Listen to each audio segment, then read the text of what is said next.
12 જૂનના રોજ થયેલા અમદાવાદ પ્લેન ક્રેશમાં પ્રારંભિક તપાસ રિપોર્ટ સામે આવ્યો છે. એરક્રાફ્ટ એક્સિડન્ટ ઇન્વેસ્ટિગેશન બ્યુરોના રિપોર્ટ મુજબ જેટના બંને એન્જિનમાં ફ્યુઅલ ફ્લોને નિયંત્રિત કરતી સ્વિચ બંધ હતી, જેના કારણે ટેકઓફ પછી તરત જ એન્જિન બંધ થઈ ગયા. આના કારણે પ્લેનનો થ્રસ્ટ એટલે કે ઉડાન માટે જરૂરી પાવર ખતમ થઈ ગયો. કોકપીટ રેકોર્ડિંગમાં એ પણ બહાર આવ્યું છે કે એક પાયલટે બીજાને પૂછ્યું હતું કે શું તમે સ્વિચ બંધ કરી દીધી છે, જેનો જવાબ હતો ના.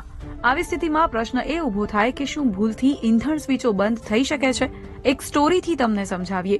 ફ્યુઅલ કંટ્રોલ સ્વિચ પ્લેનના કોકપીટમાં થ્રસ્ટ લીવરની નજીક હોય છે. આ એન્જિનમાં ઇંધણના પુરવઠાને નિયંત્રિત કરે છે. તેનું મુખ્ય કામ એન્જિનમાં ફ્યુઅલનો સપ્લાય શરૂ કરવાનું એટલે કે રન પોઝિશન અથવા તેને બંધ કરવાનું એટલે કે કટ ઓફ પોઝિશન છે. દરેક એન્જિન માટે એક અલગ ફ્યુઅલ કંટ્રોલ સ્વિચ હોય છે. આ સામાન્ય સ્વિચ નથી હોતી જે અચાનક પ્રેશર કે ધક્કો લાગવાથી દબાઈ જાય. તેમને હલાવવા માટે 3 સ્ટેપ હોય છે, જેમ કે પહેલા પકડી રાખવું, પછી ડિટેન્ટમાંથી બહાર કાઢવું અને અંતે રિલીઝ કરવું. આને કારણે અચાનક બંને સ્વિચોને કટ ઓફમાં મૂકવી વિચિત્ર બાબત છે.